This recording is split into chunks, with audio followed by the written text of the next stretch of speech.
como que no viene.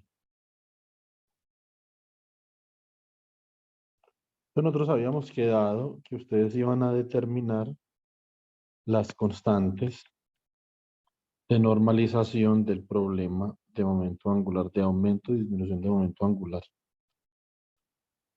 Entonces, ustedes lo mandaron, no lo he revisado.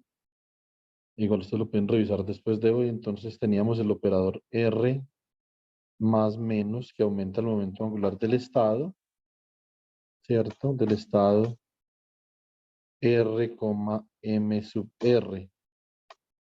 ¿Sí o no? Y entonces dijimos que esto era una constante C sub más menos por el ket de R, MR más o menos 1, que realmente lo que hace este operador escalera es aumentar o disminuir el valor del número cuántico magnético asociado con el operador R. Recuerden que nosotros estamos hablando de tres operadores diferentes acá, ¿cierto? Bueno, entonces, eh, ¿qué podemos hacer nosotros? Bueno, pues una vez nosotros tenemos este problema de que lo podemos escribir en el espacio dual, ¿cierto? Y podemos decir que esto es el ket de R, MR, siendo actuado por R más menos daga. Esto es igual al ket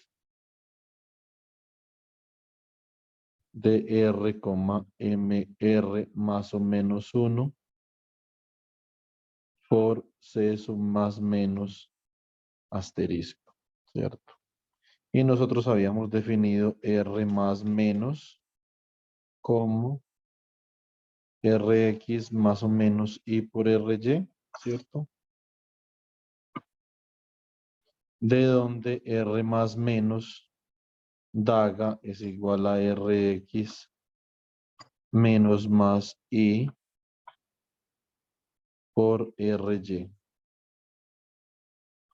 ¿cierto? Bueno,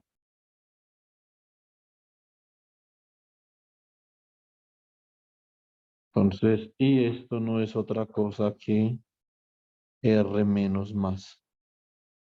Listo, entonces, digamos que esta es la ecuación 1, esta es la ecuación 2 y decimos acá que proyectamos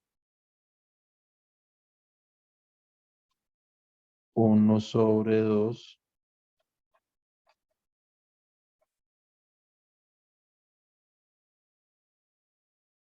obteniendo lo siguiente. Entonces, ¿qué vamos a obtener? A ver. Entonces acá, esto sería el bracket entre R, MR y R y MR.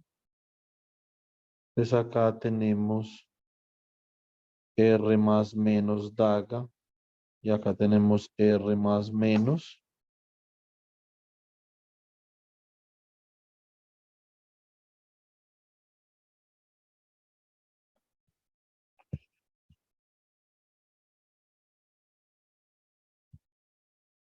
Muy bien. Y nosotros pudimos observar que R más menos daga es R menos más, o sea que esto es el bracket entre R y MR. Mm, a ver.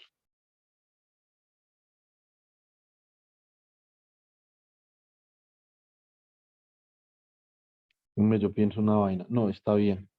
Entonces esto sería R menos más por R más menos, actuando sobre R, MR. Y vamos a volver a la relación que diríamos el día de ayer. De hecho, diríamos dos relaciones, ¿cierto? Diríamos una relación para el producto de R menos por R más, que es esta, y una de R más por R menos, que es esta otra. Listo. Muy bien. Entonces decimos acá, sabiendo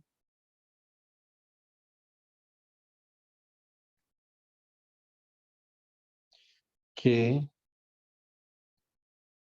R más menos, perdón, R más por R menos,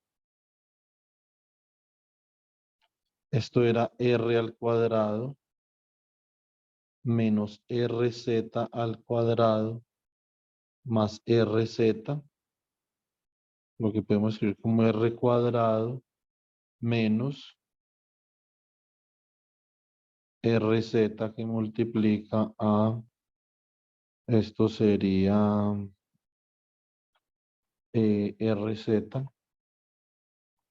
menos 1, ¿cierto?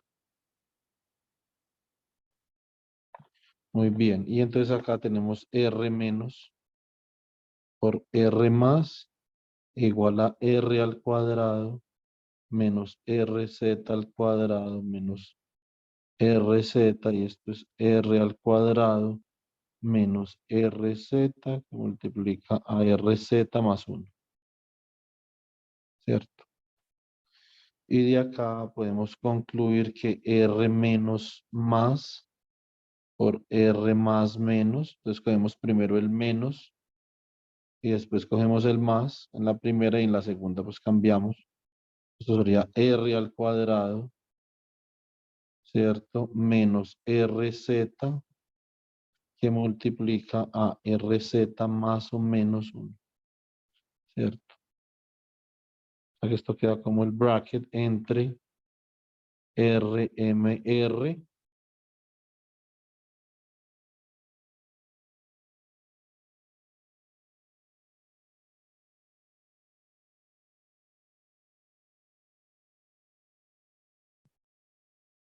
y acá esto queda como R al cuadrado menos RZ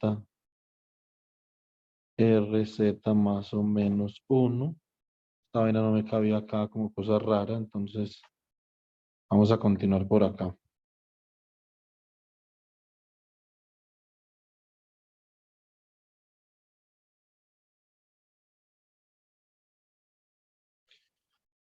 Muy bien.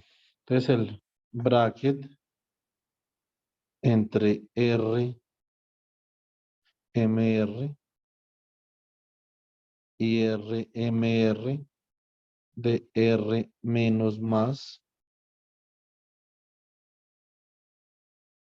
Bueno, pero es más, digamos que por generalidad, para nosotros recordar de dónde partimos, podemos colocar acá el DAGA y esto R más menos.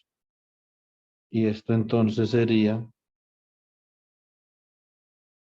bracket entre R y MR y R y MR, acá de R al cuadrado menos RZ y multiplica a RZ más o menos 1, ¿cierto? Por lo tanto, ¿cómo da esto? Entonces, del R al cuadrado, allá, de ese R al cuadrado me va a salir un R que multiplica R más 1, ¿cierto? Cuando actúo sobre el que es de RMR, que eso fue a lo que llegamos en la clase pasada. Entonces queda bracket entre R y MR y acá R que multiplica a R más 1. Si actúo con RZ más o menos 1, entonces lo que me va a salir ahí es que me va a salir un MR más o menos 1 y después actúo con el RZ que está afuera y me sale otro MR. O sea que esto quedaría como menos MR por MR más o menos 1.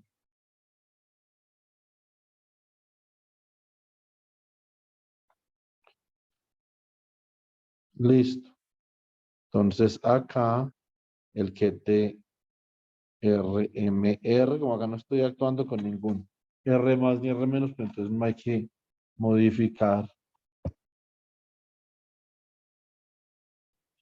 el kit, ¿cierto? El estado no se modifica.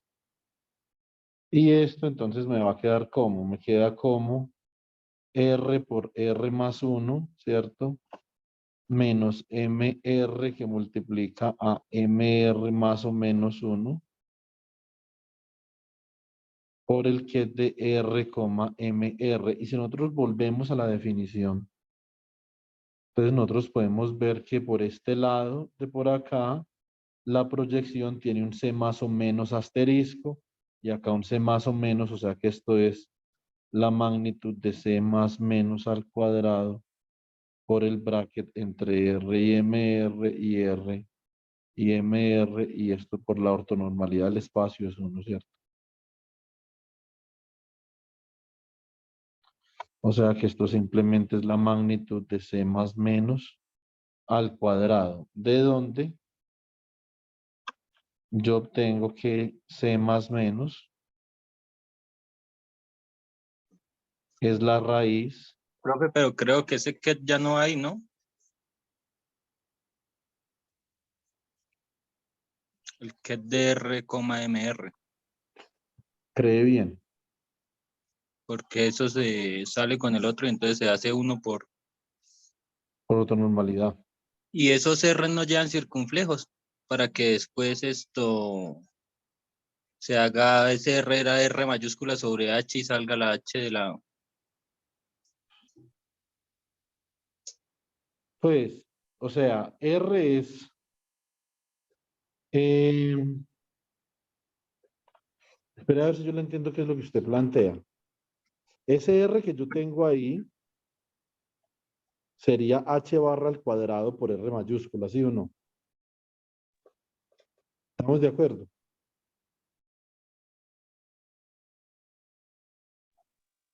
No era R mayúscula sobre H. Por eso, o sea, el R R, minúscula sería R mayúscula sobre H barra, o sea que ese R operador sería H barra, ¿cierto? sí, sí. Eh, H barra por R minúscula, ¿cierto? Entonces, pero esto es un autovalor, Jefferson, ¿sí o no? Entonces, cuando usted renormaliza esto, ¿sí o no? Si usted lo renormaliza, tiene que multiplicar todo esto por H barra. ¿Sí me explico? Sí, Por H barra al cuadrado, cuando usted se va a devolver. Multiplica todo esto por H barra al cuadrado, porque digamos que cada uno de estos está renormalizado por H barra al cuadrado. Lo que pasa es que usted acá, como nosotros ya nos quitamos los operadores de encima, entonces realmente no lo podemos ver, ¿cierto? Porque ya son los autovalores, no son los operadores. Para usted poder ver eso, tiene que volver al espacio de operadores y renormalizar en el espacio de operadores, porque para nosotros los autovalores no significan eso, ¿cierto? O por lo menos no lo definimos así. Rivera,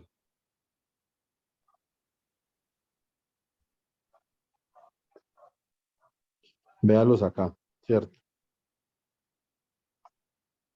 Entonces, ¿qué sucede ahí?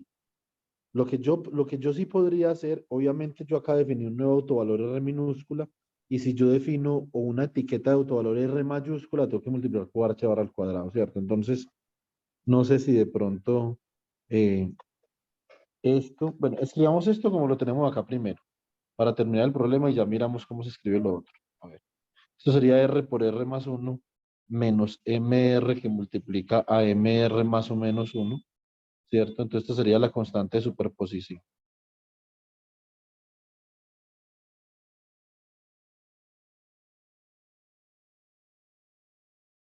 ¿Sí o no? Muy bien. Entonces, lo que nosotros vamos a hacer acá es lo siguiente. Eh, profe Dilmer ya acá, está en la sala de espera, que si lo puede dejar entrar, por favor. listo.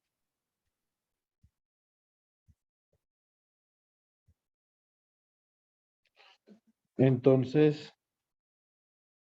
estos chismes de acá van a quedar de la siguiente forma. Dame un segundo. Buenas noches. Buenas noches, Dilmer. Entonces, R operador es igual a H barra por R minúsculo operador. ¿Hasta ahí va bien, sí o no? Estamos, Jefferson. Sí, sí, señor.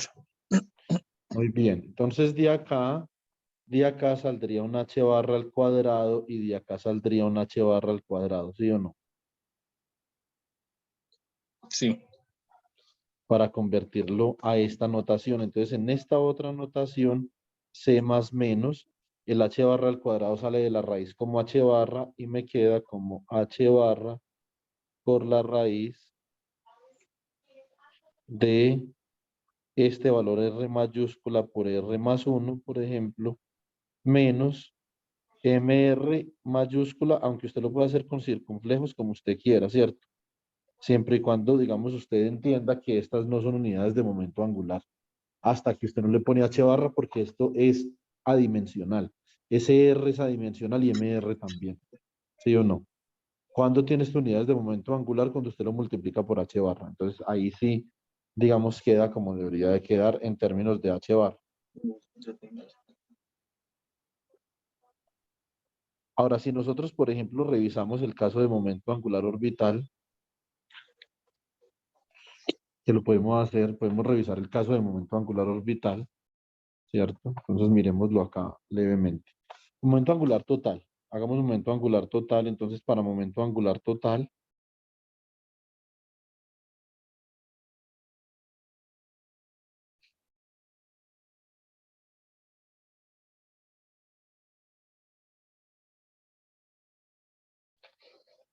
entonces vamos a hacer lo siguiente.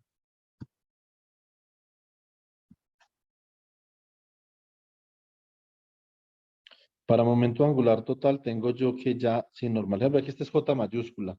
J mayúscula al cuadrado actuando sobre JMJ. Esto debe ser H barra al cuadrado que multiplica J por J más 1 por el que es de JMJ. Tenemos también que JZ, pues, si opero con el operador momento angular total en dirección Z sobre el que es de J, MJ, esto es H barra por MJ, que multiplica el que es de J, MJ. Entonces observe una cosa, Jefferson, en ambos casos, J y MJ son números enteros o pueden ser semienteros, pues dependiendo del caso, porque eso, digamos, uno puede flexibilizar la situación para que sean semienteros, ¿cierto? Entonces admite ambos y de hecho debe de ser ambos porque en algunos casos el momento angular total es semientero, en otros casos es entero. Pero si usted se fija con atención en las unidades, fíjese en las unidades. Las unidades de este son de h barra al cuadrado, ¿cierto? Que es joules por segundo al cuadrado. Esas son unidades de momento angular. Si usted mira, por ejemplo, momento angular igual a R cruz P, ¿cierto? Entonces esto es igual a ¿quién? Esto sería acá, esto P es M, sería M,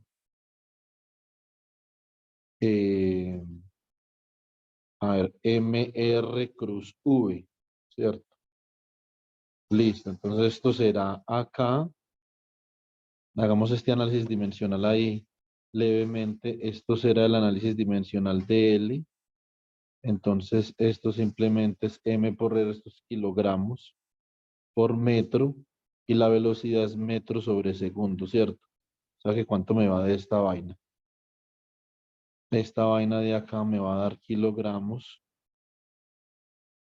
Esto es kilogramos por metro sobre segundo al cuadrado, ¿cierto? Por metro por segundo para que segundo se cancele con segundo al cuadrado. Vamos ahí bien, Jefferson. Sí, profe, vamos bien. Entonces, esto es un newton por un metro por un segundo. O sea que esto es un joule por segundo, que efectivamente son las unidades de H barra. Por lo tanto, las unidades de H barra son consistentes con las unidades de momento angular. Entonces, en este caso que nosotros tenemos acá, nosotros tenemos que este problema de autovalores tiene unidades de momento angular al cuadrado, que es lo que esperamos. Y este de acá tiene unidades de momento angular, ¿cierto? Entonces, ahí van a quedar el H barra, etcétera. Ahora, vamos a mirar una cosa. En consonancia con lo que acabamos de plantear, vamos a verificar que esta h barra de acá, digamos, tiene sentido en términos del análisis dimensional. ¿Sí o no?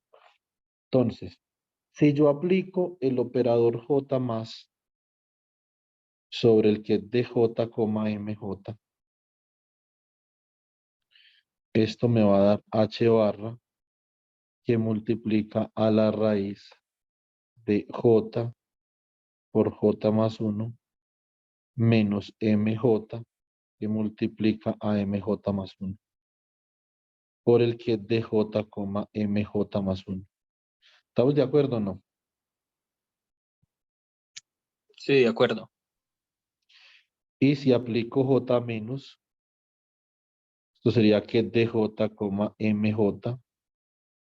Entonces, esto es igual a H barra por la raíz de J, por J más 1, perdón, menos MJ por MJ menos 1, J, MJ menos 1. Y usted observe que las unidades en ese problema son en efecto unidades de momento angular. Entonces debe de quedar con H barra ahí, ¿cierto? Esta es la forma adecuada de renormalizar esa constante de acoplamiento. ¿Listo?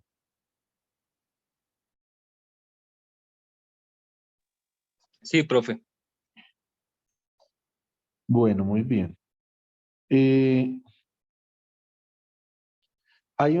digamos, hay un ejercicio residual que uno puede hacer, que digamos, a mí tampoco me parece tan importante desde el punto de vista operativo, pero sí desde el punto de vista conceptual, y es que uno puede demostrar que el valor esperado de Jx y de Jy en un estado de momento angular, que es un autoestado de Jz, es cero.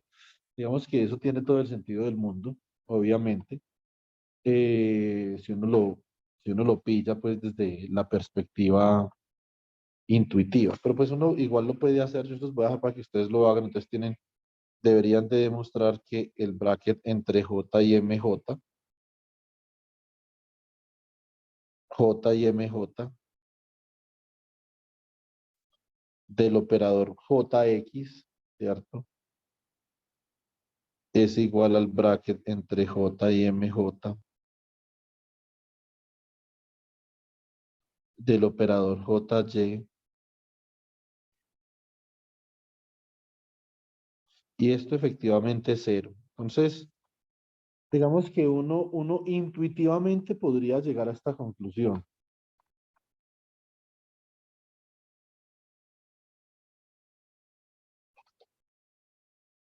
Entonces, uno podría llegar a esta conclusión intuitivamente, como yo les acabo de decir, es que JMJ es un autoestado de JZ, por lo tanto el valor esperado de JX y de JY en ese estado debería ser cero, pero ustedes lo pueden calcular fácilmente sabiendo que JX, según la definición que trabajamos en la clase anterior, es J más, ¿cierto?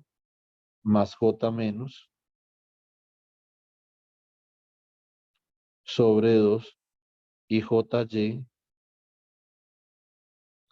es J más menos J menos sobre 2. Listo. Muy bien. Listo. Bueno. Entonces,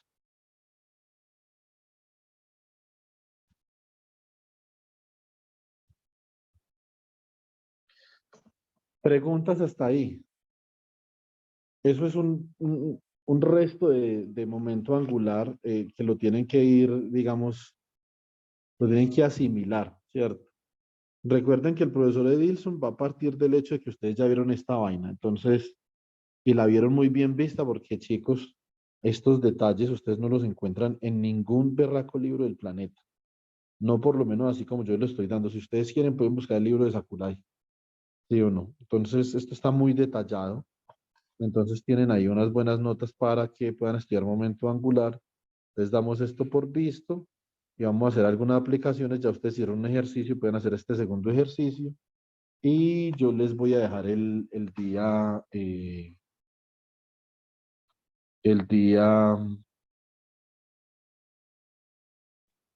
cuando nos veamos otra vez. El lunes no nos vemos. Bueno, yo les dejo unos ejercicios, se los imprimo y les dejo unos ejercicios para que ustedes practiquen momento angular, la parte total, la parte orbital, ¿cierto? La parte spin. De hecho, yo ya les dejé un ejercicio y ustedes lo trabajaron en el primer corte. Es que esto se puede trabajar en el primer corte sin ningún problema. Simplemente uno no dice que es momento angular, uno simplemente viene el problema de autovalor y ya. ¿Hay alguna pregunta?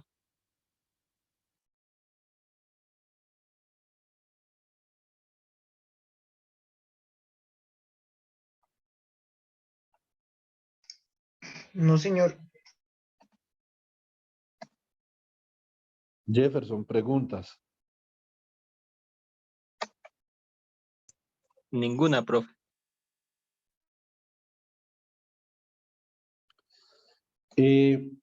Vamos a hablar un poco.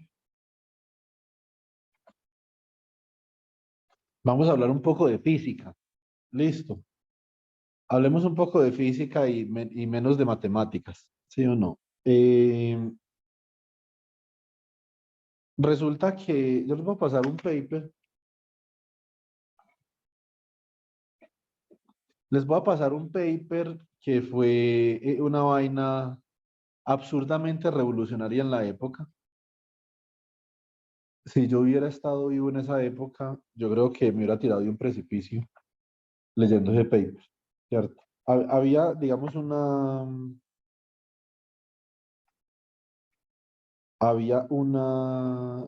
o sea, no sabría cuál es el nombre de eso,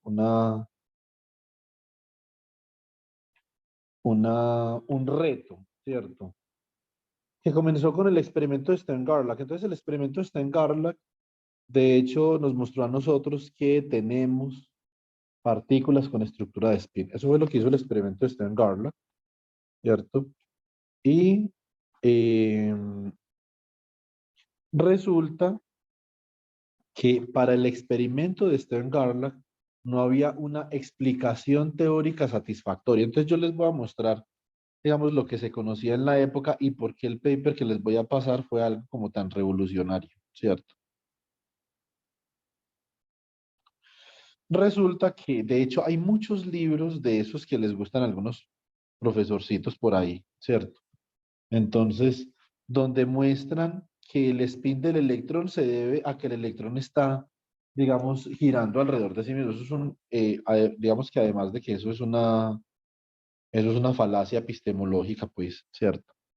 Entonces, eso tiene otro problema, y es que es inconsistente con la teoría especial de la relatividad, ¿cierto? Entonces, vamos a mirar una cosita, regálenme un segundo. Yo miro por acá, creo que este es el paper. Regálame un segundo. On the Quantum Theory. No, pero este no es el paper. Este es el paper de la notación de Ketz y Bras.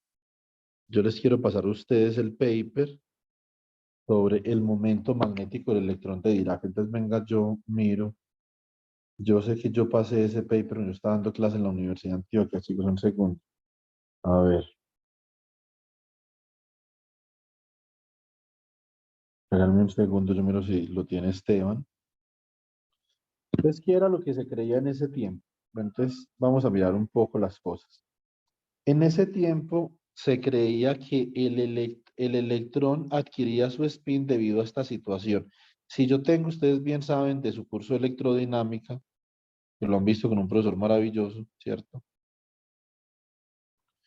Entonces, que nosotros tenemos un momento magnético debido a una corriente. Entonces, básicamente que acá yo podría decir lo siguiente, que tengo un momento magnético para este electrón, ¿cierto?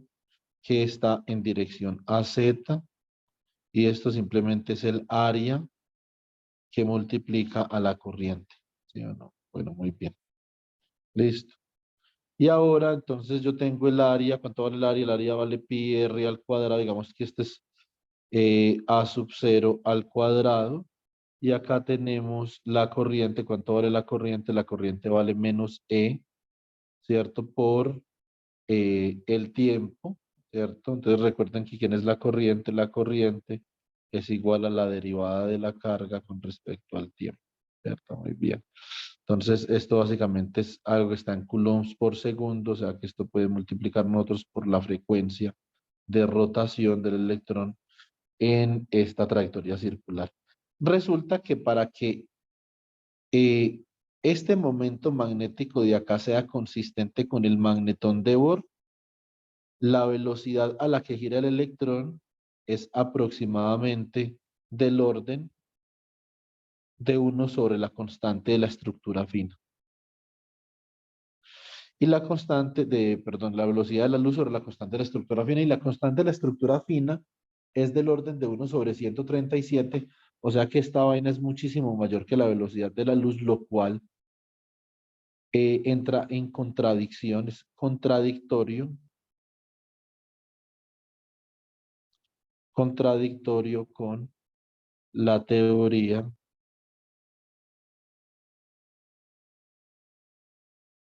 especial de la relatividad. Bueno, esto no es A sub cero realmente, esto sería como el radio del electrón, porque el electrón está girando alrededor de su propio eje, ¿cierto? Coloquemos acá radio electrónico, ¿sí o no? Bueno, muy bien. ¿Qué está en términos de la constante de la estructura fina? Eso ustedes lo van a aprender en mecánica cuántica 2. Entonces, obviamente, la perspectiva que existía en los 20, donde dijimos esa perspectiva de los 20, donde el spin surgía como consecuencia de que el electrón rota alrededor de su propio eje, pues obviamente es inconsistente con la teoría especial de la relatividad. Bueno, y entonces pasaron unos cuantos años, estamos hablando de 1928, enero de 1928, entonces llega Paul Dirac y dice Quantum Theory of the Electron, ¿cierto? Esa, digamos, es una vaina un poco perturbadora, si uno lo piensa, que le escriban a uno un artículo que diga la teoría cuántica del electrón, no una teoría cuántica, sino la teoría cuántica del electrón. O sea, Paul Dirac ya estaba aseverando de entrada que no existía ninguna otra teoría cuántica para el electrón, que era su teoría cuántica, ¿cierto? Y de acá entonces surge una nueva rama de la mecánica cuántica, una ramificación de la mecánica cuántica que se conoce como la mecánica cuántica relativista. Bueno, entonces ya encontré el paper, chicos, ahí se los comparto, ¿cierto? Esto es mecánica cuántica relativista, y la mecánica cuántica relativista fue el único intento que logró explicar satisfactoriamente el spin del electrón, ¿cierto? Muy bien. Y la estructura fina, hiperfina, etcétera, del átomo también. Listo, entonces Relativistic Quantum Mechanics.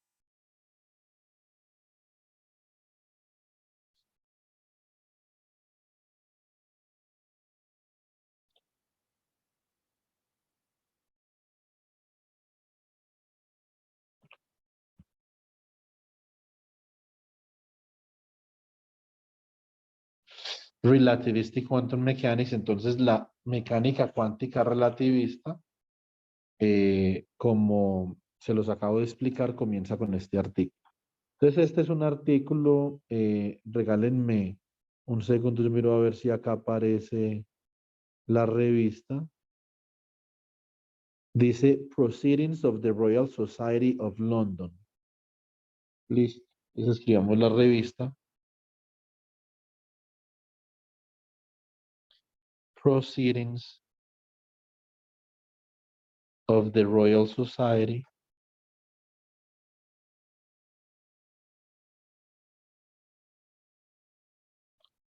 of London. Listo. Muy bien. Dice, esto es volumen 17, o volumen más bien 117, número, el número del artículo es el 778 del 1 de febrero, febrero 1, February 1, 1928. 1928. Este día nace oficialmente para el mundo la mecánica cuántica relativista. Y entonces con la mecánica cuántica relativista nacen una cantidad de vainas, ¿cierto? Entonces, oficialmente diría yo que nace la física de alta energía también, porque la mecánica cuántica relativista habla del par partícula-antipartícula, nace oficialmente una teoría cuántica para la estructura atómica, para la tabla periódica, para el magnetismo, etc. Entonces, esto es una, esto es una publicación de una importancia sin precedentes, ¿cierto? La teoría cuántica del electrón, ¿sí o no? Muy bien. En esa época, digamos que no, tampoco era tan sencillo como uno escribir algo, ¿cierto? Entonces, y fuera de eso, Dirac tenía pues dificultades, tenía algunas dificultades. Ustedes, hay un libro que se llama Great Physicists, donde hablan de la historia de algunos de los físicos más importantes y eh, Paul Dirac, entonces ahí en ese libro es un libro, una biografía de estos físicos, entonces muestran los problemas que tenía Paul Dirac, ¿cierto? Entonces me imagino que esos problemas se hacían manifiestos en la forma como él escribía, ¿sí o no? Entonces tampoco es tan fácil seguir eh, los, los escritos de Paul Dirac. Yo tengo por ahí la tesis de doctorado de Paul Dirac y es absolutamente inleíble. Es muy, muy interesante, pero es muy dura de leer, ¿cierto? Entonces, yo voy a hacer un esfuerzo y el profesor Edilson también lo hará en el curso de Mecánica Cuántica 2 para que ustedes más o menos puedan explorar la ecuación de Dirac desde alguna perspectiva. Listo. Entonces, pero es más Mecánica Cuántica 2 que la 1. Lo que vamos a hacer acá es que vamos a tratar de demostrar algunos términos importantes, eh, algunos términos energéticos importantes a los que se ve sometido el electrón cuando está en presencia de campos magnéticos sin usar la ecuación de Dirac. Ya después les voy a definir la ecuación de Dirac el día lunes, más sin embargo, por el momento, entonces no les defino la ecuación de Dirac, sino que lo vamos a hacer sin relatividad. Y después el compañero Jefferson nos puede mostrar qué pasa si le metemos relatividad. ¿Hay correcciones, no hay correcciones, es lo mismo, es diferente o qué? ¿Cierto? Bueno, muy bien. Acá tenemos lo siguiente. Tenemos que este artículo se llama The Quantum Theory. The Quantum Theory of the Electron. Paul Dirac. Y Paul Dirac, como ustedes bien lo deben de saber, Paul Dirac es uno de los fundadores absolutos e irrefutables de la estructura formal de la mecánica cuántica. Igual, ese paper, digamos que yo creo, a ver, yo creería que ese paper, o sea, eso es un paper interesante, tenerlo, el de la anotación de los Ketz y Bras, también se los voy a pasar, regálenme un segundo. Pues que es de unos años antes y creo que es otra revista.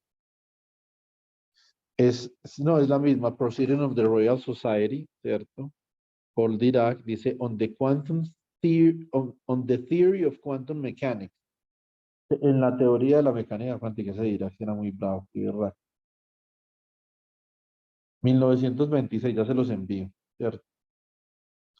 También les puedo compartir por ahí derecho, digamos que la ventaja de esta vaina es que Paul Dirac, por ser francés, recuerden, miren la época de la que estamos hablando, entonces históricamente, Paul Dirac, por ser francés, eh, publicaba en Inglaterra.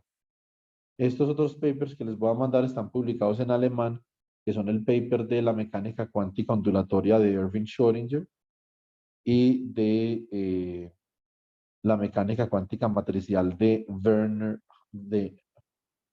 Heisenberg, ¿cierto? Entonces, en un segundo, esto sí es von Schrödinger, Annalen der Physik, Quantisierung als Eigenwertproblem. Entonces, eso sería, a ver, eso sería, en español, sería, El problema de autovalores cuantizado, más o menos sería la traducción al español. Yo no sé si esta vaina vale la pena leérsela en este momento, ¿cierto? Entonces, en esta altura de la historia, ¿cierto? Posiblemente, es un paper que discute muchas implicaciones filosóficas interesantes de la cuantización de los problemas de autofunciones. Dirac en ningún momento dice que es, Schrödinger en ningún momento dice que eso es mecánica cuántica, en lo cual eh, yo lo apoyo amplia y profundamente, ¿cierto? Porque eso no es mecánica cuántica, pero digamos que sí es un origen para estudiar problemas con funciones de onda, ¿cierto? Entonces, si ustedes le quieren llamar a eso mecánica cuántica o lo que sea, ¿cierto? Entonces, bueno, muy bien. Eh, mm, vamos a ver, es que tenemos por acá, tenemos el de Werner Heisenberg, ¿cierto? Dice, über quantentheoretische und Deutschen kinematische und mechanische Einheiten. Entonces, eso sería la teoría cuántica de la cinemática y de la mecánica matricial, como algo así, ¿cierto? Entonces, eso es 29 de julio de 1925. Wiesenhofen, sí. Entonces, Mechanischer, sí, también, sí, exactamente. Entonces, a ver, regálame un segundo. Si este paper, digamos, tiene un poco más de estructura matemática que el de Schrödinger, entonces el de Schrödinger tiene una parte filosófica que es bastante extensa. Este paper tiene 15 hojas y el paper de Schrödinger tiene 40 hojas, 39, algo así. Listo. Entonces ahí tienen ustedes ya también los tres papers, los tres artículos fundacionales de la mecánica cuántica. Adicionalmente, tienen el artículo fundacional de la mecánica cuántica relativista. Bueno, muy bien. Entonces, ¿qué podemos hacer nosotros acá, chicos? Entonces vamos a titular esto como Spin Without Relativity. Spin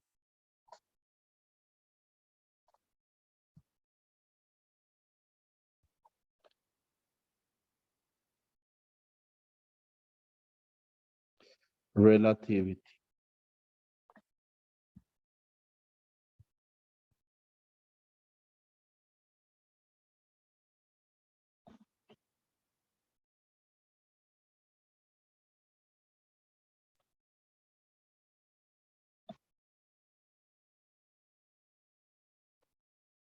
Muy bien. ¿Por qué spin sin relatividad? Porque es que el spin no aparece naturalmente en la ecuación de Schrödinger, hay que meterlo a las malas, ¿cierto? Entonces, meter una vaina a las malas en una ecuación fundamental se llama fenomenología, son enfoques fenomenológicos. Que eso no está mal, eso lo trabaja el profesor Víctor, la profesora Blanca, ¿cierto? Eso no está mal, eso es un approach a los problemas en física, el approach fenomenológico, es un approach muy importante.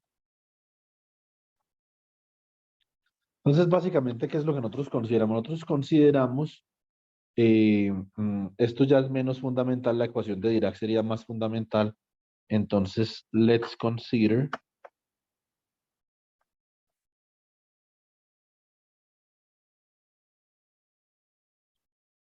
Schrödinger equation in the presence of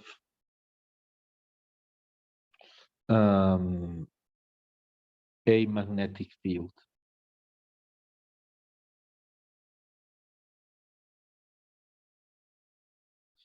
Entonces ya tenemos la ecuación de Schrödinger en presencia de un campo magnético, ¿cierto?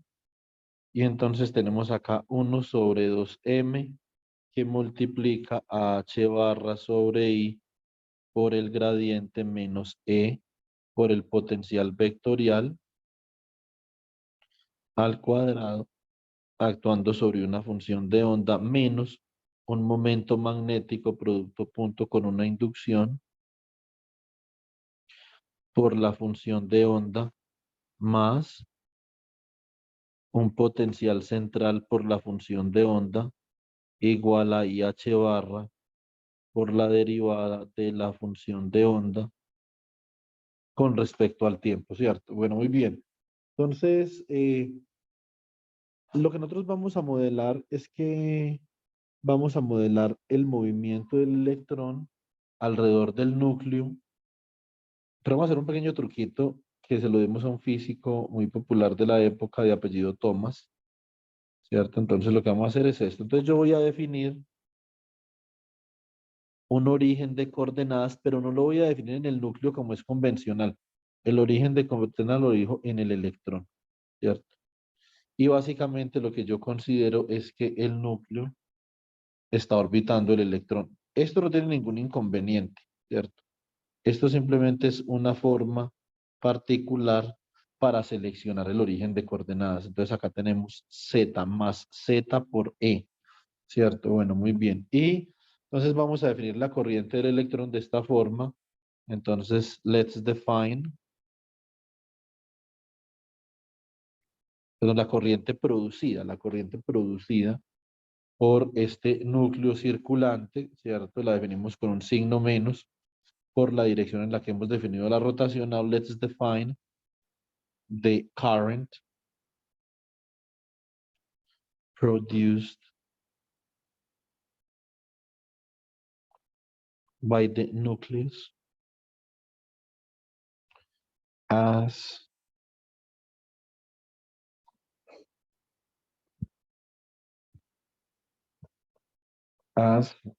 entonces esto es I y esto es igual a menos Z por E por la velocidad, ¿cierto? La velocidad está en metros sobre segundo, ¿cierto? Entonces, digamos que eso es perfectamente consistente ahí con la definición de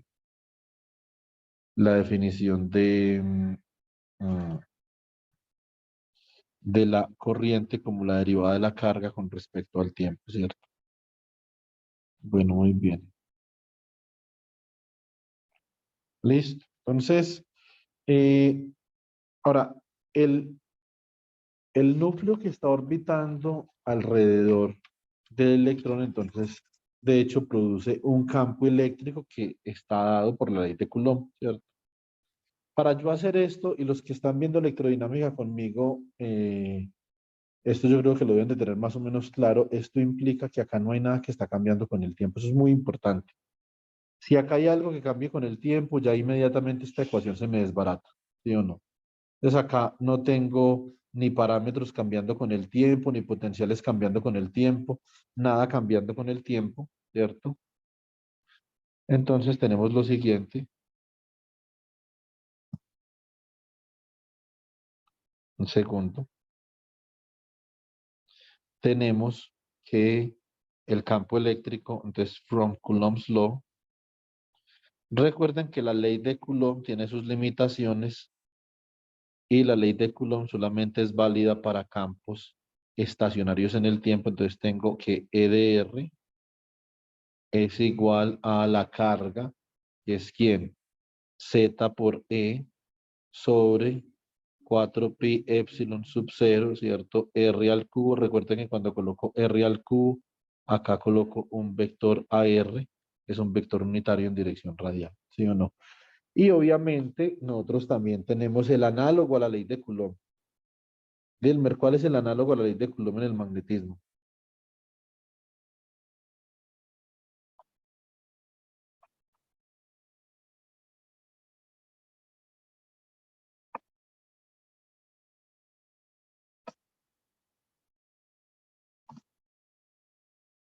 Sería la ley de Biot-Savart.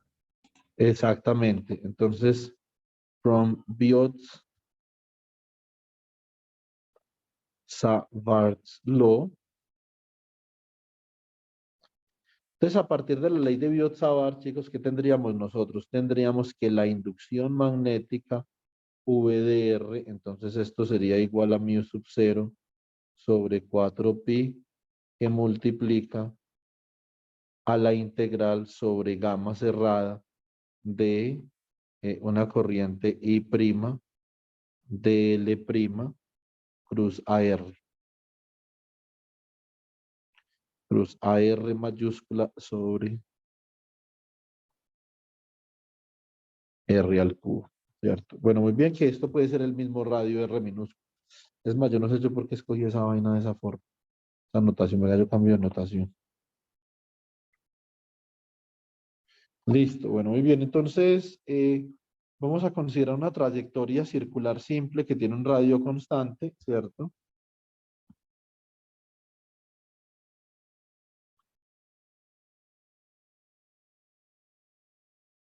Entonces, let's consider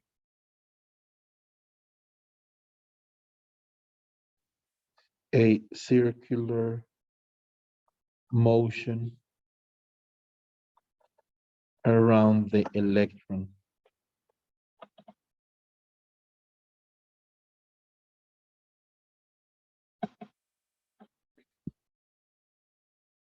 Listo. Muy bien, entonces tenemos que por la ley de Biot-Savart, esto es mu sub 0 sobre 4pi integral de línea de I' dL' cruz AR dividido R al cubo, pero como esto es una circunferencia, sobre esa trayectoria gamma que ustedes ven ahí, la distancia R siempre es una constante, ¿cierto? O sea que esto me queda como mu sub 0 sobre 4pi, ¿cierto? Acá me queda R al cubo por la integral de línea, ¿cierto? Sobre gamma de I' dL' producto cruz con AR, ¿cierto? Bueno, muy bien. Entonces, a ver, déjame, yo pienso una cosa acá.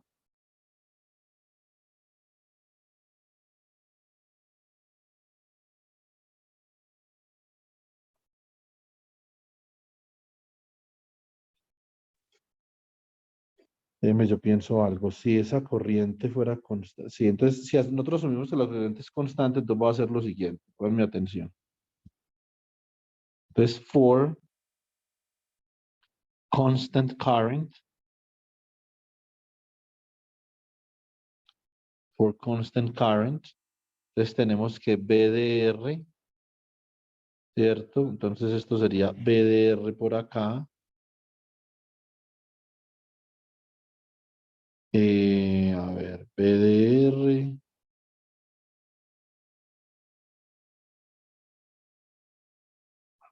igual a mu sub 0 sobre 4pi epsilon sobre 4pi, perdón, solamente 4pi R al cubo por la integral, ¿cierto? Sobre gamma prima. Entonces acá digo, esto es un diferencial de I', pero vector donde I vector es simplemente R' por I, ¿cierto?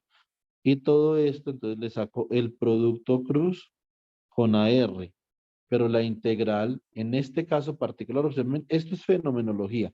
Lo más sencillo posible para yo llegar a un resultado, esto me queda como mu sub 0 por I', porque la integral de I' sobre gamma prima simplemente es I dividido 4pi R al cubo, es un vector cruz AR. Listo. Bueno, muy bien.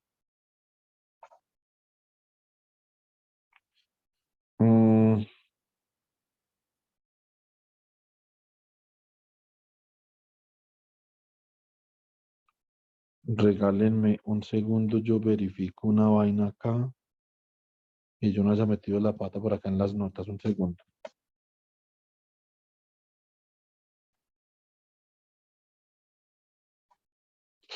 Ah, ya, no, simplemente reemplazo este valor de la corriente y ahí me queda la velocidad, ¿cierto? Entonces me queda, esto me queda como mu sub 0 sobre 4pi R al cubo, acá que multiplica a I', que entonces sería menos el número atómico por la carga del protón que multiplica la velocidad de órbita, ¿cierto? Producto cruz con AR, ¿cierto? Entonces acá esta inducción me queda como menos Z por mu sub 0 por la carga del protón sobre 4pi R al cubo por V cruz AR, ¿sí o no?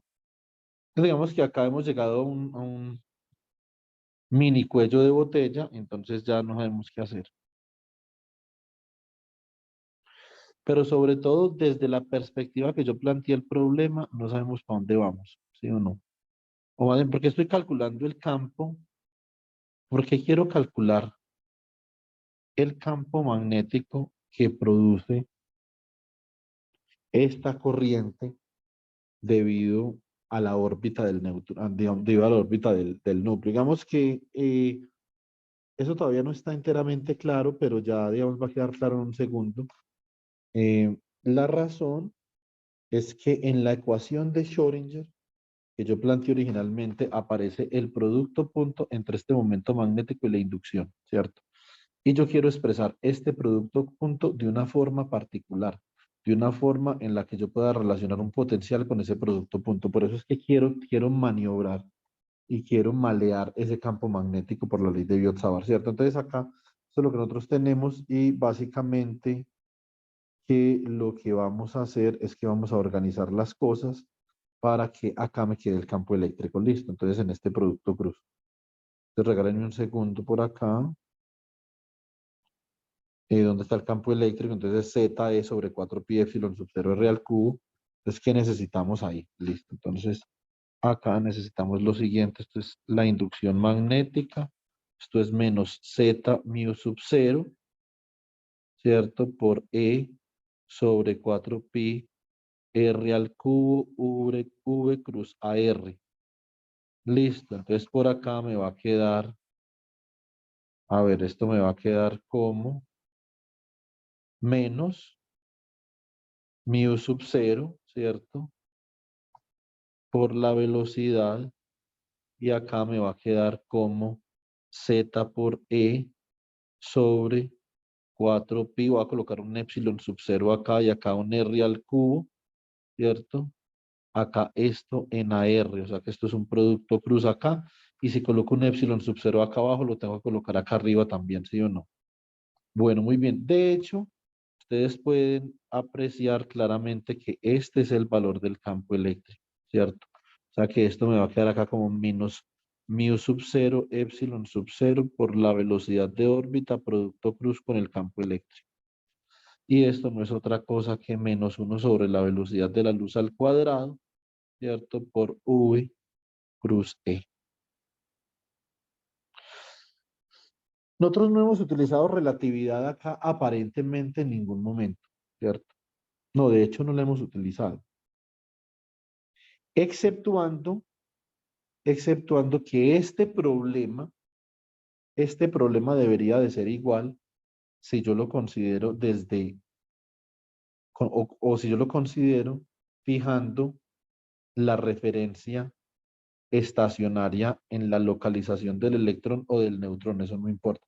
Esto es un principio relativista, es el principio general de covarianza que lo vimos en electrodinámica, y acá aparece un término que es menos 1 sobre la velocidad de la luz al cuadrado. Digamos que acá lo que yo puedo,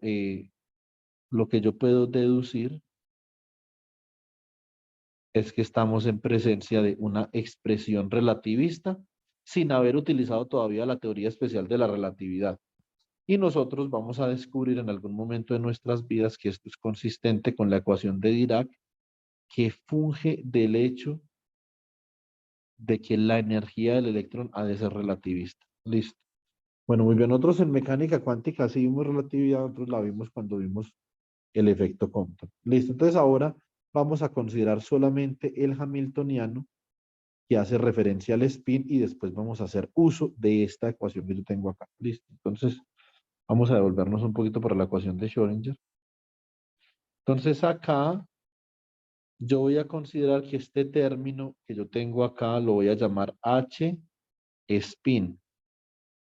es un hamiltoniano escrito en la base de posición, o sea que es el valor esperado de algún hamiltoniano que está escrito en un espacio de representación de vectores, ¿cierto? Entonces esto sería menos mu punto BDR. Y este hamiltoniano para nosotros es en absoluto foráneo porque nosotros lo trabajamos en electrodinámica clásica. Entonces nosotros ya sabemos que este hamiltoniano viene directamente de la expresión para la energía magnética de un momento magnético en presencia de un campo de inducción, ¿cierto? Entonces esto se nos debía hacer muy común. Entonces vamos a partir de ese hamiltoniano, ¿listo? Entonces hamiltoniano spin. Defining spin Hamiltonian. Defining a spin Hamiltonian.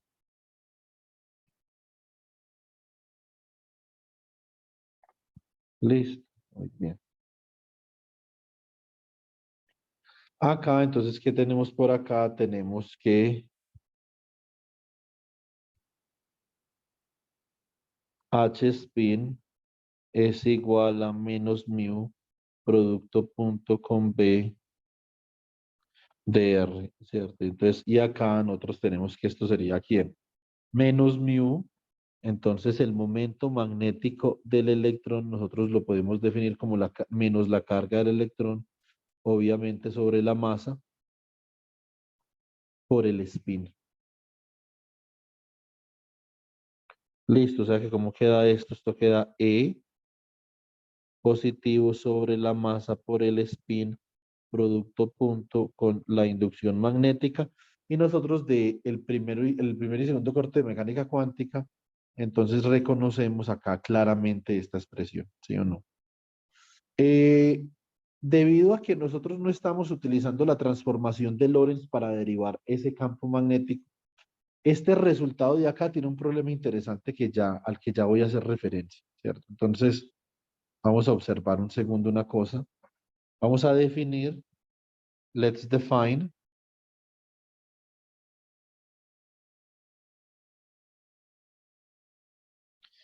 the gyromagnetic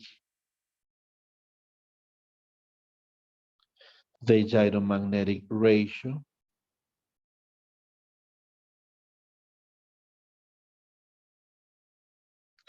as follows, ¿cierto? Entonces, como G sub S por mu sub B igual a E H barra sobre M, ¿cierto? Muy bien.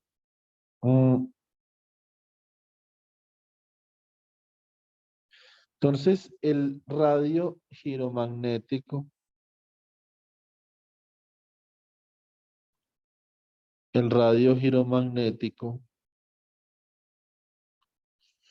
eh, multiplicado por el magnetón de Bohr, coloquemos acá where mu sub B is Bohr's magneton.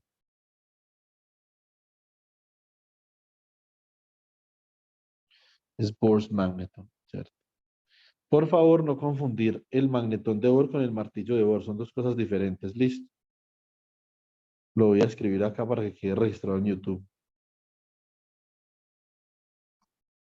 El martillo de Bohr.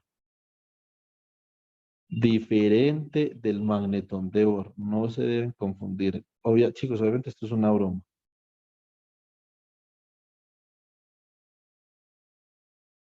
Sino que hoy un chico en la universidad se me arrimó cuando estaba en la cafetería y me preguntó por el martillo de Bohr y me puso a dar vueltas como media hora con una vaina, yo sin saber qué era eso. Yo ya me Hasta estaba que, rascando la cabeza, profe. hasta ¿Eso que, qué des- hasta que descubrí que el chico lo que me estaba preguntando era sobre el magnetón de Bohr. Pero yo, mejor dicho, me estaba dando en la cabeza, busqué en internet, yo no podía encontrar cada vaina. Y yo, el martillo de Bohr, ¿qué será eso? Y como ahora están de moda los martillos, las tijeras, los cinceles, entonces, yo dije, ¿será que por ahí hay algo que es el martillo de Bohr y yo no lo conozco? hasta que me di cuenta, gracias a Andrés Felipe y a María Fernanda, que el chico estaba preguntando por el magnetón de oro. Entonces, por eso es importante siempre andar en buena compañía.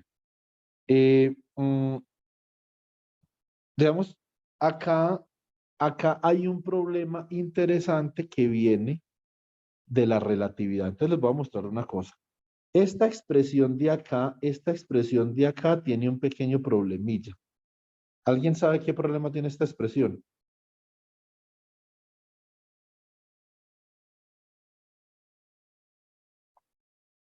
¿Se imagina qué podría ser?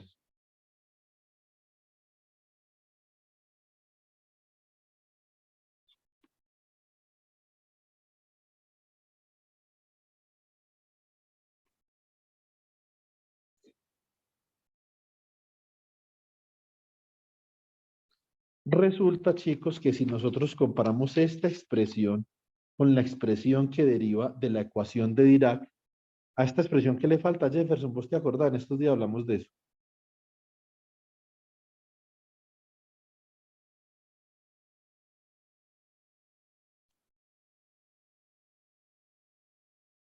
Uy, pero ahorita no me acuerdo.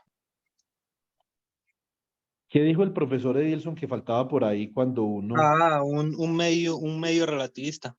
Exactamente, faltaba un medio relativista. Entonces acá nosotros podemos ver lo siguiente, transforming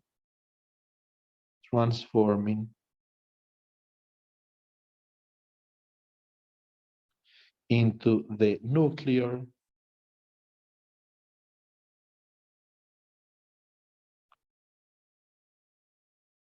rest frame. Entonces, acá decimos use an effect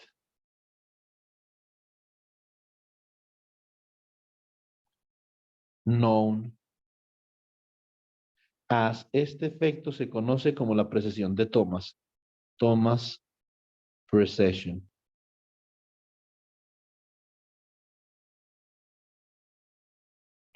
Si nosotros utilizamos este efecto de la precesión de Thomas, básicamente que vamos a desembocar en la siguiente expresión, desembocamos en que el hamiltoniano spin con los órdenes de magnitud, con los factores corregidos es la carga del electrón sobre 2 veces la masa.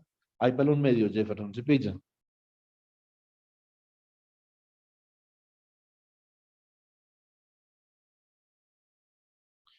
Esta es la forma correcta para el hamiltoniano spin. Entonces, ¿cuál sería el problema? ¿Cuál sería el problema con la expresión que nosotros teníamos con anterioridad? Que nos falta un medio. Y ese un medio, ustedes podrán verificar, digamos, si les nace el interés por estudiar la estructura de la materia, la estructura subatómica de la materia, que es un medio, es una corrección relativista, ¿cierto? Bueno, muy bien. Entonces, ahora nosotros vamos a reemplazar la inducción magnética. Now, let's replace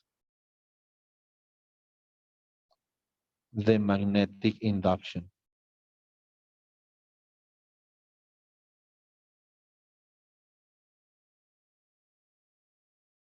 Listo.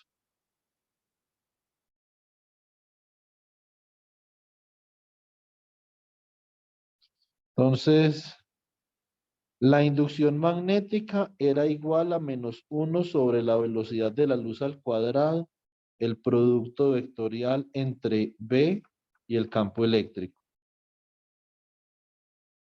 ¿Listo? Bueno, muy bien.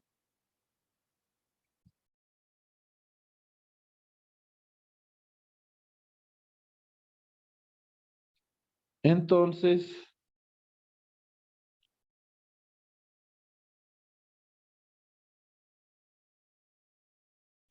H spin, ¿cómo nos va a quedar? Nos va a quedar como E sobre 2M por el spin, ¿cierto? Producto cruz con -1 sobre C al cuadrado V cruz E. Y esto nos quedaría como -E sobre 2M, ¿cierto? Por el spin producto cruz. Venga, producto cruz, no, esto es un producto punto. ¿Y dónde me acaba cruz?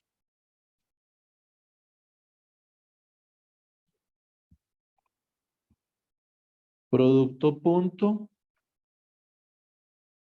con V, producto cruz con E. Entonces, lo que nosotros tenemos acá en este momento es que tenemos un producto triple escalar entre el spin, la velocidad y el campo, ¿cierto? Bueno, muy bien. Preguntas, chicos. ¿Qué pasó con el C cuadrado? Dilmer, no quedó claro qué pasó con el C cuadrado. Ah, no. Que me faltó, se me olvidó. Ah, ya me había asustado. Eso es absolutamente claro, ¿sí o no?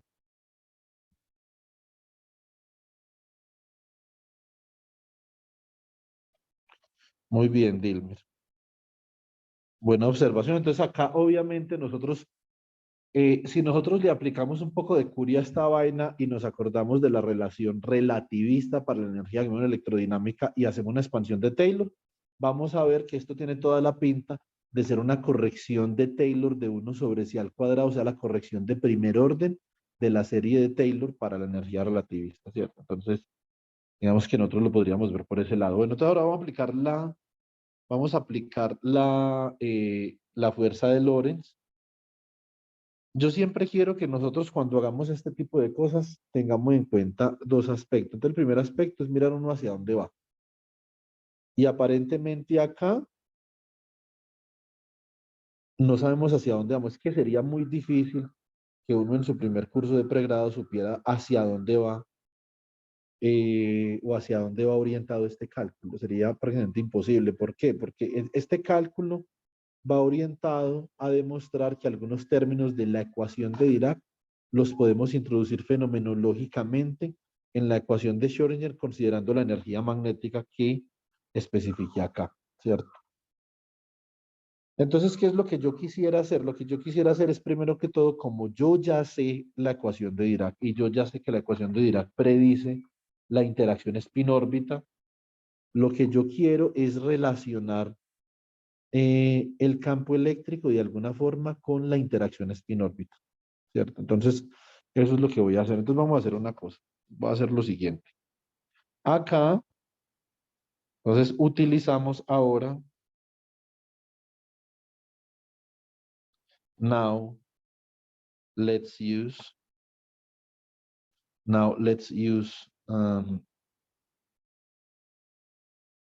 the expression for the Lorentz force.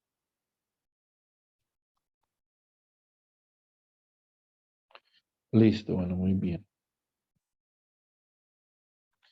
Entonces, la expresión para la fuerza de Lorentz, ustedes recuerdan de su curso de electro, que es F de R, esto es igual a la carga, lo tomamos como E por el campo, más E por la velocidad producto cruz con B, ¿cierto? Entonces, y de acá yo puedo despejar el campo eléctrico que tengo acá en esta expresión, lo despejo el campo eléctrico, entonces quedaría como 1 sobre la carga, ¿cierto? Por la fuerza, menos la velocidad producto cruz con la inducción. Listo. Y uno se puede preguntar, ¿y por qué queremos tener una fuerza ahí? Pues digamos que eso podría ser por varias razones, ¿cierto? A mí, por ejemplo, se me ocurre una razón. Se me ocurre que esa fuerza podría ser interesante porque la fuerza se puede expresar como el menos gradiente de un potencial. Y nosotros podríamos demostrar que de hecho el acoplamiento spin-órbita en un átomo depende de la variación espacial del potencial. Eso, por ejemplo, sería algo bastante significativo, ¿cierto? Entonces, listo, muy bien. Yo creo que nos vamos a tirar por ese lado. Listo, muy bien. Entonces acá, let's replace on the spin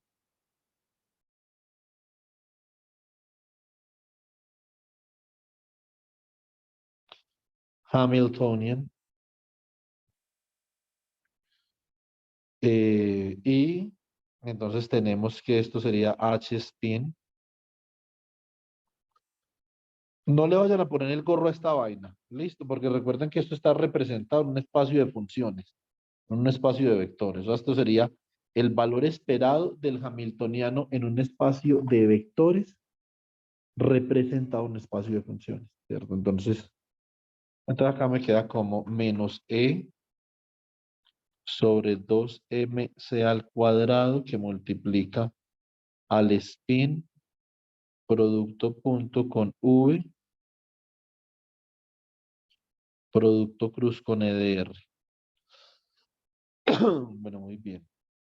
Entonces acá, esto es menos E sobre 2mc al cuadrado, SDR producto punto con V, producto cruz con 1 sobre E por la fuerza menos la velocidad producto cruz con R, ¿cierto? Muy bien. Se van estos dos de acá y entonces me va a ir quedando. Esto me queda como menos. Acá me quedaría como menos S dr producto punto con la velocidad, producto cruz con la fuerza, dividido sobre 2mc al cuadrado, ¿sí o no? Menos por menos da más, acá me va a quedar como más E sobre 2mc al cuadrado SDR, producto punto con V, producto cruz con V, producto cruz con BDR. Jesús David, ¿cuánto vale el producto cruz de la velocidad con la velocidad?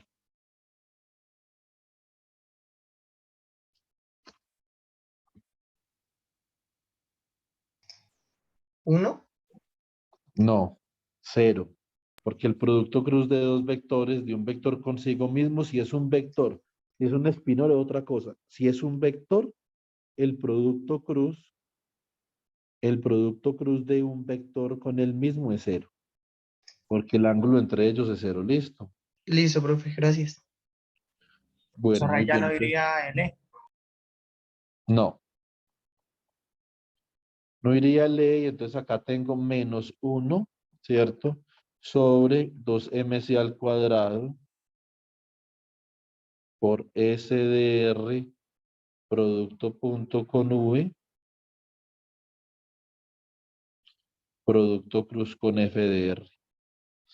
Bueno, muy bien, entonces ahora vamos a mirar, nosotros vamos a recordar que la fuerza, la fuerza, una fuerza conservativa, for a conservative force, now, let's recall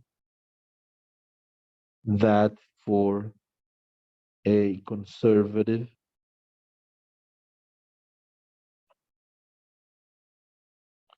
force, this can be written as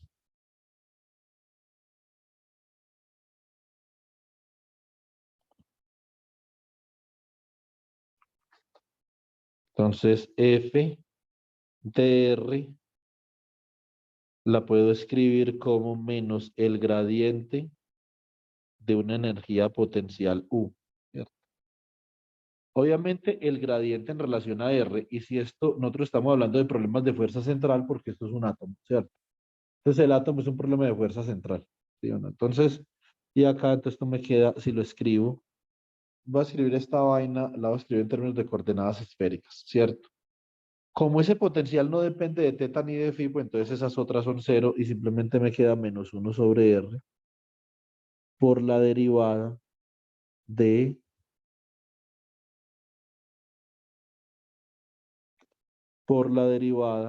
U de R con respecto a R en dirección a R.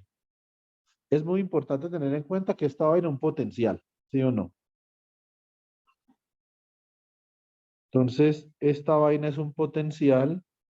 Ah, esperen un segundo. Si esto es AR acá, no iría ese R ahí. O sea que esto simplemente sería el vector R, ¿cierto? Donde, coloquemos acá, donde AR es igual a el vector R sobre la magnitud de R, ¿cierto? Y el laplaciano, perdón, el gradiente eh, en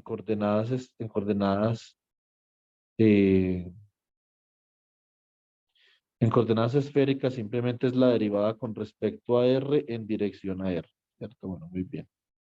Entonces ahora reemplazamos en el Hamiltoniano spin, ¿cierto? Now,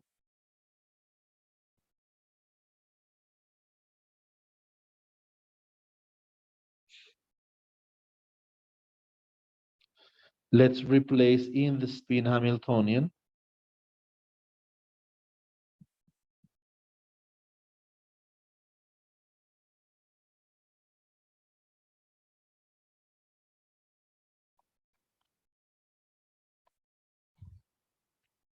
Listo.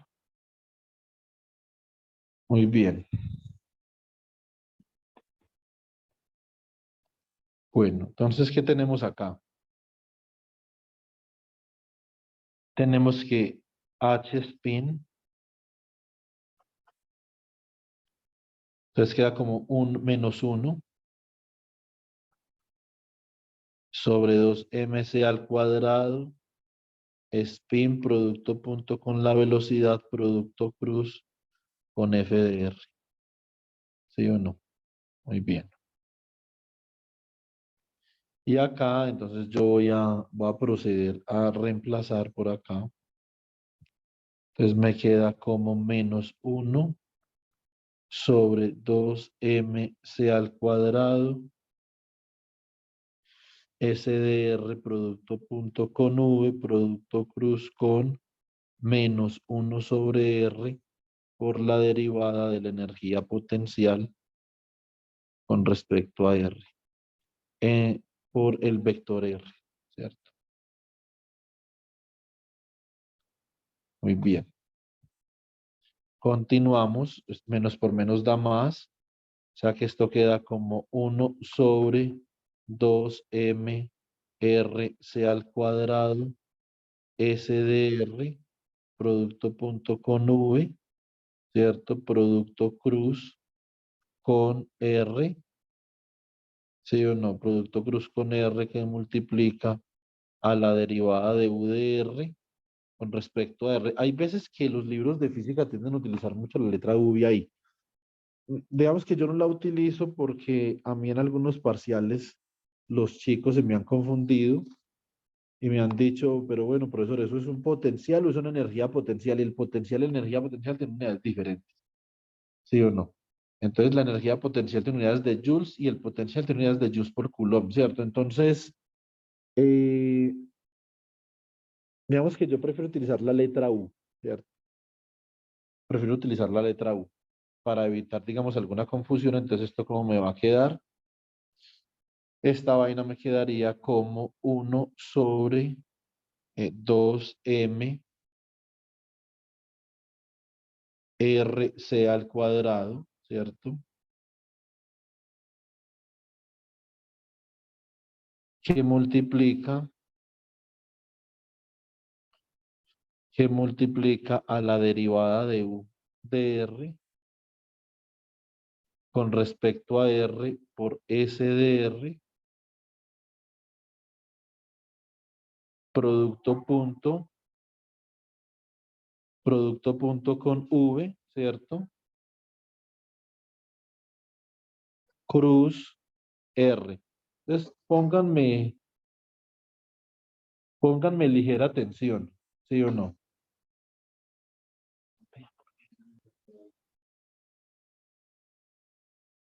Entonces, pónganme ligera atención. Si yo coloco acá una M, chicos, bueno, realmente la M no va ahí. Si yo voy a colocar acá una M.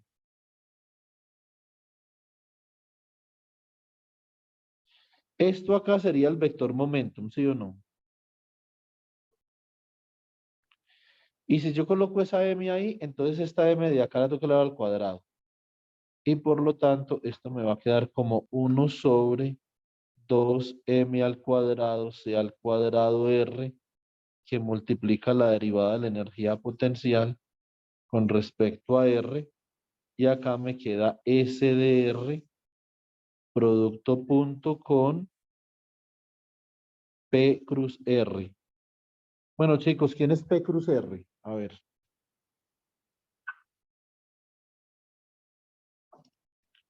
P cruz R. El momento angular. No, casi. No es el momento angular, pero casi.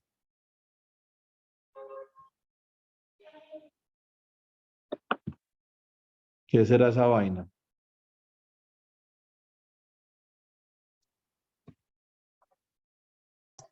Por -1. Exactamente, muy bien, Jefferson. Esto es menos el momento angular, ¿cierto? O sea que esto me queda como 1 sobre 2m al cuadrado c al cuadrado r por la derivada de u de r con respecto a r, acá un signo menos, que multiplica al spin producto punto con el momento angular. Esto en física de la materia condensada, en física de partículas y sabrá Dios en qué más cosas se conoce como el acoplamiento spin-órbita. Listo. Entonces,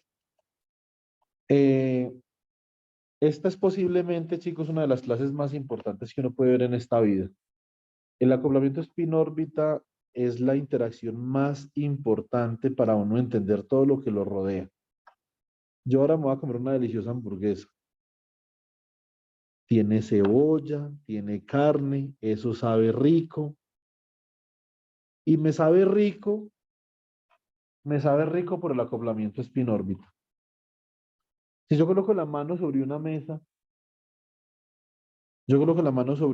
además obviamente del principio de exclusión de Pauli, digamos que yo no desbarato la mesa por el acoplamiento spin-órbita, ¿cierto? Entonces, Una digamos que el porción de acoplamiento, fotones se va a comer, profe. va con una porción de fotones, exactamente, algunos carbohidratos. Y el acoplamiento spin-órbita es mi interacción favorita y la interacción favorita de las personas que yo más respeto. El acoplamiento spin-órbita rompe la simetría de inversión espacial, ¿cierto? El acoplamiento spin-órbita es responsable de la aromaticidad, es responsable del sabor. Lo que pasa es que no solamente es responsable del acoplamiento spin-órbita. Tenemos que combinar el acoplamiento spin-órbita. El acoplamiento spin-órbita lo debemos de combinar con el principio de exclusión de Pauli, que eso ni de chiste lo vemos en mecánica cuántica 1, ¿cierto? Entonces, esto sería lambda SO. Esto es la intensidad de energía del acoplamiento spin-órbita. ¿Qué sería acá? La vamos a escribir como menos, ¿cierto? Esto sería menos 1 sobre 2m al cuadrado c al cuadrado r por la derivada de u de r con respecto a r. A uno, por ejemplo, perfectamente le podrían preguntar por ahí en algún examen, en alguna situación, en lo que sea, le podrían preguntar, oiga, todos los acoplamientos spin-órbita dependen de la derivada de una energía potencial. La respuesta es que no, la respuesta es que el acoplamiento spin-órbita depende de la derivada de la energía potencial en un caso particular, y ese caso particular eh, vendría siendo el caso de los problemas de fuerza central. Si el problema es de fuerza central, el acoplamiento spin-órbita depende de la derivada del potencial. O sea que ustedes tienen un potencial muy uniforme, no hay acoplamiento spin-órbita. Para que haya acoplamiento spin-órbita, necesariamente, tiene que haber una variación del potencial. De hecho, esto es consistente con la ecuación de Dirac. Digamos que esa es la razón por qué esto es tan tan especial, porque hay una consistencia con la ecuación de Dirac. Típicamente, nosotros vamos a encontrar el hamiltoniano de spin órbita, lo vamos a encontrar como un factor gamma que multiplica a L.S. ¿Cierto? Muy bien. Entonces, donde gamma, en este caso particular, digamos, es menos 1 sobre 2m al cuadrado y al cuadrado r derivada de u de r con respecto a r. ¿Cierto? Muy bien. Entonces, si yo reemplazo este chisme que yo tengo acá en la ecuación de Schrödinger, recuerden que ¿de dónde partimos nosotros? Nosotros partimos del hecho que el hamiltoniano spin lo habíamos definido en esta ecuación de Schrödinger como menos mu punto b, que es este término que tenemos acá en la ecuación de Schrödinger. Entonces reemplazamos ese término por lo que acabamos de hallar, que es básicamente menos 1 sobre 2m cuadrado c cuadrado r por la derivada de u con respecto a r. Entonces, let's replace back on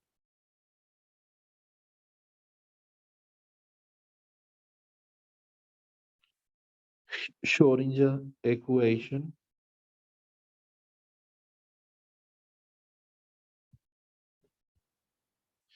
Y entonces tenemos lo siguiente.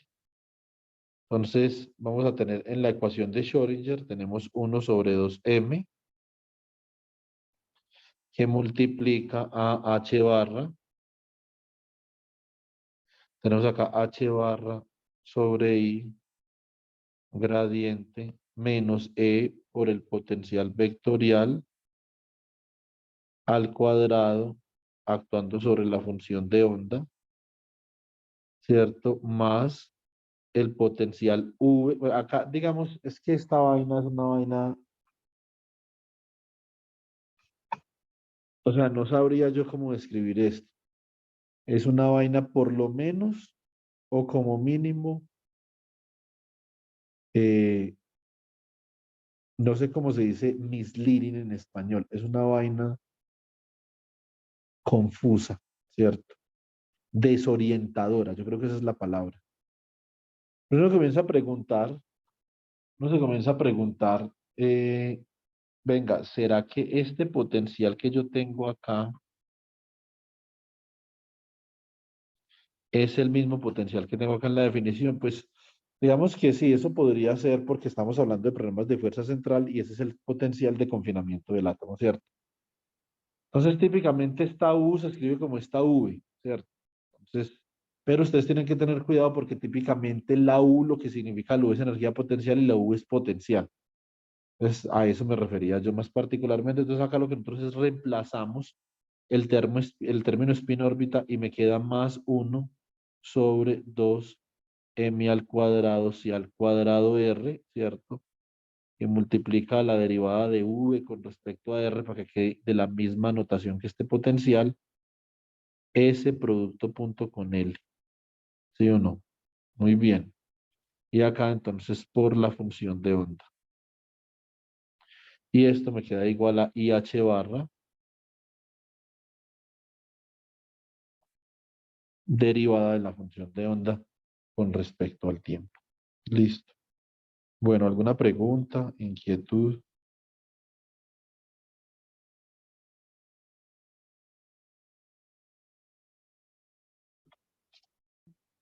No, profe, ninguna. Bueno, muy bien.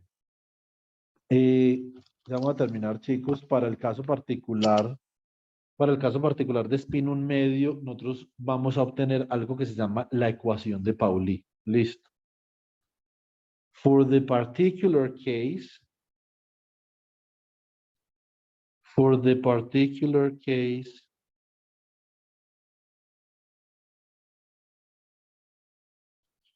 of spin half particles, for the particular case of spin half particles, entonces lo que nosotros tenemos es que tenemos que S es igual a H barra medios por la matriz sigma, ¿cierto? Por las componentes de la matriz sigma en forma vectorial, ¿sí o no? Entonces acá, hence,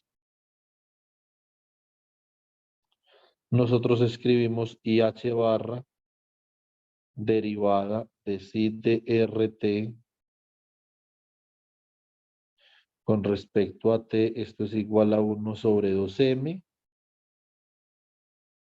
que multiplica a H barra sobre I gradiente menos E por A de R al cuadrado por psi de RT, ¿cierto? Más, si reemplazamos acá, entonces esto nos quedaría como H barra sobre 4M cuadrado C cuadrado R, ¿cierto? Que multiplica a la derivada del potencial con respecto a R, acá por sigma producto punto con L, por psi de RT, ¿cierto? Más V de R por psi de R, T, ¿cierto? Bueno, muy bien. Y a partir de acá, from where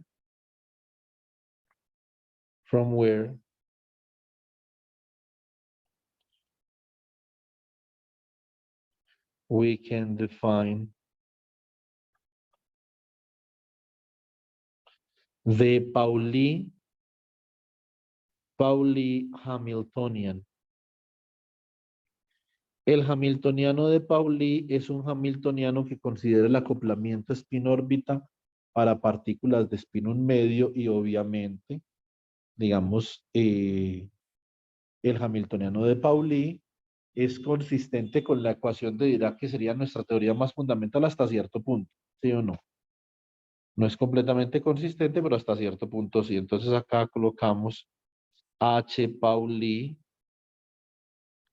el hamiltoniano de Pauli, entonces quedaría como 1 sobre 2M que multiplica a H barra sobre I gradiente menos E por A de R al cuadrado, ¿cierto? Más H barra sobre 4M al cuadrado, si al cuadrado R derivada de V de R con respecto a R, ¿cierto?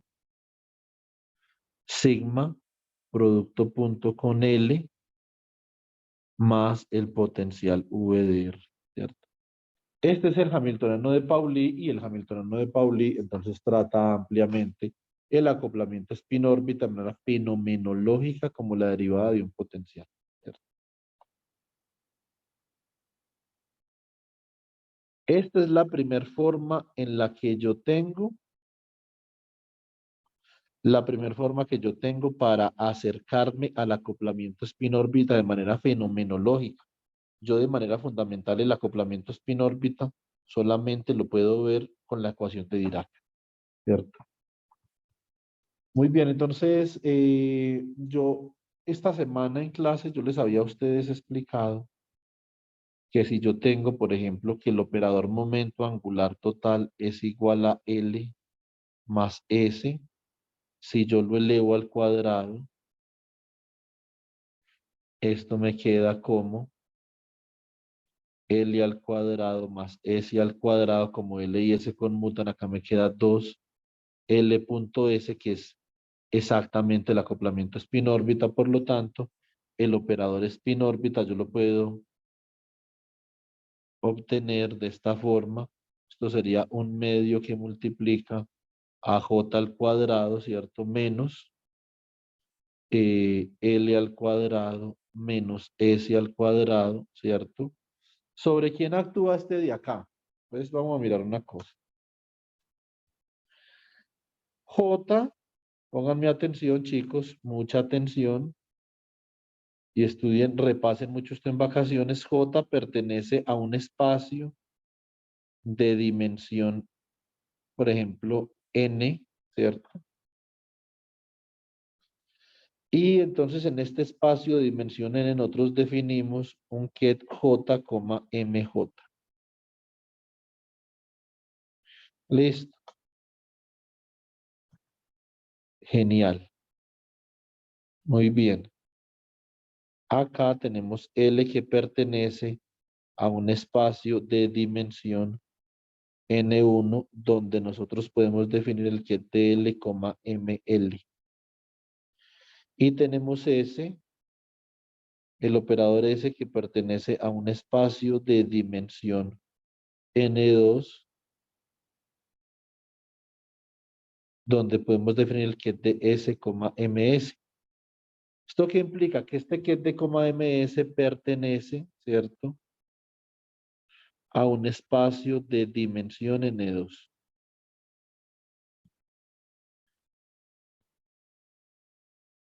Este que de L, ML pertenece a un espacio de dimensión N1. Y este que de acá, JMJ, pertenece a un espacio de dimensión N, que es igual a la dimensión N1 por N2. Bueno, muy bien. Entonces, eso es lo que nosotros tenemos ahí. Por lo tanto, el que JMJ no es otra cosa que el producto tensor del que de L, ML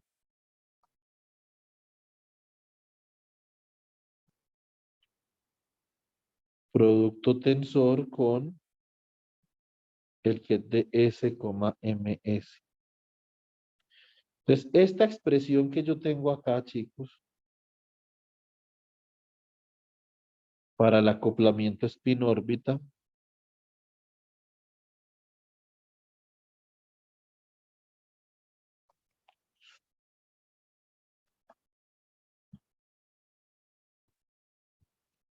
entonces digo L.S actuando sobre el que es de J, MJ, ¿cierto? Muy bien. Entonces, ¿esto es igual a quién? Esto es igual a un medio que multiplica J al cuadrado menos L al cuadrado menos S al cuadrado, actuando sobre el que de JMJ, que sería el que de L, ML, producto tensor con S, MS. ¿Cierto? Muy bien. Y acá, entonces, tenemos que ver, digamos, estos operadores actúan sobre quién, ¿sí o no? Entonces, esto es importante.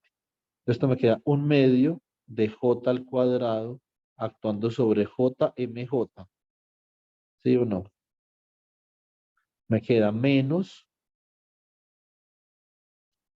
un medio de L al cuadrado actuando sobre el que es DL, ML, producto tensor con S, MS, más, o bien menos un medio del que es de L, ML, producto tensor con S al cuadrado actuando sobre S, MS, y nosotros ya hemos definido cada uno de esos problemas de autovalores que obtenemos ahí, ¿cierto? Entonces, este sería J H barra al cuadrado por J más 1 por el que de JMJ, o sea que esto me va a dar acá.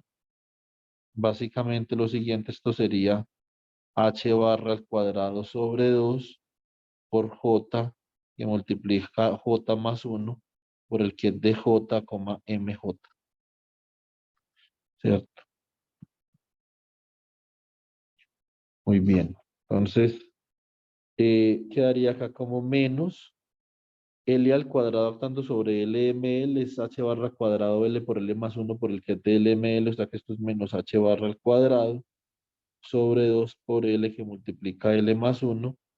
Queda el producto tensor de LML con SMS, que es simplemente JMJ, ¿cierto? Y acá quedaría como menos H barra al cuadrado sobre 2 que multiplica el que es de L, perdón, a S por S más 1 por el que es de J, MJ, que es el producto tensor entre LML y SMS, ¿cierto? Muy bien. Entonces, de acá, lo que nosotros podemos ver claramente, con toda la claridad del caso, es lo siguiente. Eso fue lo que hablamos el miércoles, entonces, y ya con esto culminamos por lo menos esta parte a partir de un enfoque fenomenológico. El acoplamiento spin-órbita, la energía spin-órbita, que sería una energía por la que yo multiplicaría este término LS y que iría acá también. Esta energía no es otra cosa que H barra al cuadrado, ¿cierto? Sobre 2, que multiplica a J por J más 1, menos L por L más 1, menos S por S más 1. Esta es la intensidad del acoplamiento spin-órbita. Listo, bueno, muy bien. Entonces yo creo que esta vaina es más que suficiente como para uno tener que estudiar el fin de semana, ¿sí o no?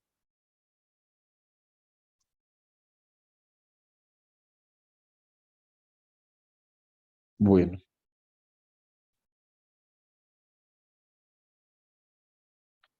Entonces, acá, momento angular. Creo que ese es el mismo archivo, entonces pongámosle parte 2 y ya. Listo, chicos. Entonces les deseo una feliz noche a todos. Voy a estar muy pendiente de las asignaciones este fin de semana. Si necesitan algo, me avisan. Listo.